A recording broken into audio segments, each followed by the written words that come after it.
Reserve bank of India announce చేసిన TLTRO 2.0 fail అవడం జరిగింది అనమాట. TLTRO targeted long term repo operations అంటారు. దీంట్లో 3 టర్మ్స్ ఉన్నాయి: repo operations, long term repo operations, targeted long term repo operations. Repo rate, the rate at which banks borrowing from reserve bank of India, we call it as repo rate. Simple గా అర్థం కావాలంటే, schedule commercial banks అయిన SBI కానీ, HDFC కానీ, ICICI కానీ మనీని borrow చేసేటప్పుడు reserve bank of India దగ్గర నుంచి వాటికి ఇంట్రెస్ట్ రేట్ పే చేయాల్సి ఉంది రిజర్వ్ బ్యాంక్ ఆఫ్ ఇండియాకి. అలా రిజర్వ్ బ్యాంక్ ఆఫ్ ఇండియాకి పే చేసే ఇంట్రెస్ట్ రేట్ నే రెపో రేట్ గా చెప్తారు.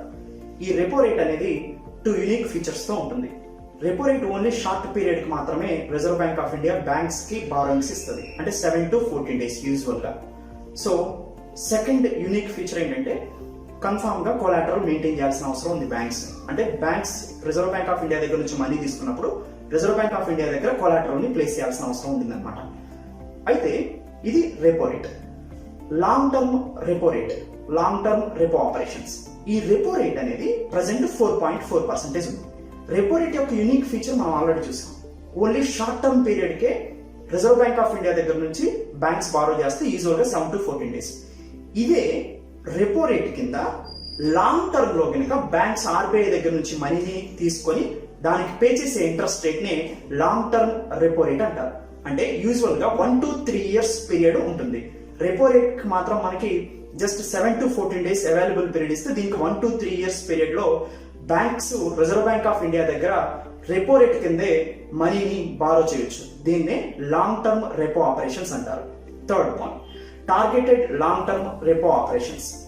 Targeted long term repo operations అంటే, లాంగ్ టర్మ్ రెపో ఆపరేషన్స్ అంటే మనకు అర్థమైంది. టార్గెటెడ్ అంటే ఏంటంటే, మానిటరీ ట్రాన్స్మిషన్ జరగాలి అనేది రిజర్వ్ బ్యాంక్ ఆఫ్ ఇండియా యొక్క మెయిన్ ఎయిమ్. మానిటరీ ట్రాన్స్మిషన్ అంటే ఏంటో ఒకసారి చూద్దాం. అంటే రెపో రేట్ అంటే రిజర్వ్ బ్యాంక్ ఆఫ్ ఇండియా దగ్గర నుంచి షెడ్యూల్డ్ కమర్షియల్ బ్యాంక్స్ బారో చేసినప్పుడు పే చేసే ఇంట్రెస్ట్ రేట్. ఇప్పుడు రెపో రేట్ తగ్గింది అంటే రిజర్వ్ బ్యాంక్ ఆఫ్ ఇండియా దగ్గర నుంచి బ్యాంక్స్ వచ్చే అవైలబుల్ మనీ పెరిగిందని అర్థం. ఇప్పుడు అంటే రిజర్వ్ బ్యాంక్ ఆఫ్ ఇండియా దగ్గర నుంచి బ్యాంక్స్ కి తక్కువ వడ్డీ రేటుతో మనీ అవైలబుల్ గా ఉంటుంది. అలాంటప్పుడు బ్యాంక్స్ కూడా ఏం చేయాలి? Reserve bank of India money వడ్డీ రేట్ని తగ్గించింది కాబట్టి రెపో రేట్ ని, బ్యాంక్స్ కూడా ఎంసీఎల్ఆర్ ని తగ్గించాలి. ఇక్కడ ఎంసీఎల్ఆర్ అంటే బ్యాంక్స్ పీపుల్ కానీ కంపెనీస్ కానీ బారోయింగ్ ఇచ్చేటప్పుడు, అంటే లెండింగ్ చేసేటప్పుడు తీసుకునే ఇంట్రెస్ట్ రేట్ నే ఎంసీఎల్ఆర్ అంటాం. అక్కడేమో రెపో రేట్ సింపుల్ గా ఆర్బీఐ దగ్గర నుంచి బ్యాంక్ కి తీసుకున్నప్పుడు బ్యాంక్ పే చేసే వడ్డీ రేటే రెపో రేట్.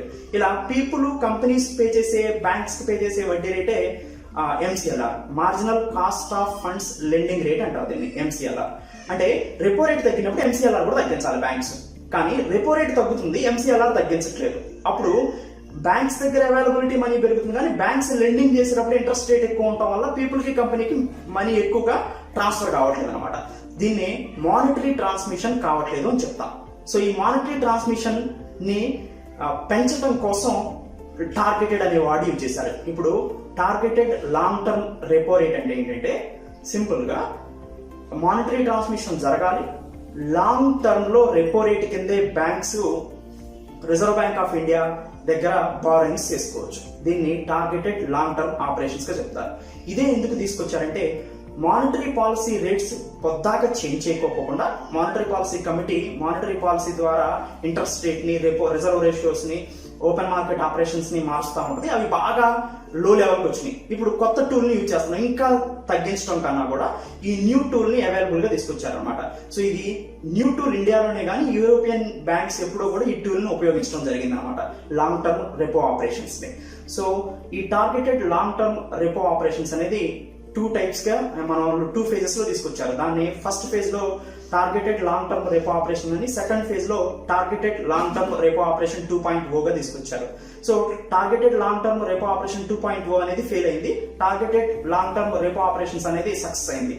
టిఎల్టిఆర్ఓ కి టిఎల్టిఆర్ఓ 2.0 కి డిఫరెన్స్ ఏంటంటే, టిఎల్టిఆర్ఓ కింద 1 lakh crore మనీని అవైలబుల్ గా ఉంచారు. అంటే reserve bank of India 1 lakh crore మనీని అవైలబుల్ గా ఉంచింది. తర్వాత టిఎల్టిఆర్ఓ 2.0 కింద 50,000 crores ని అవైలబుల్ గా ఉంచింది.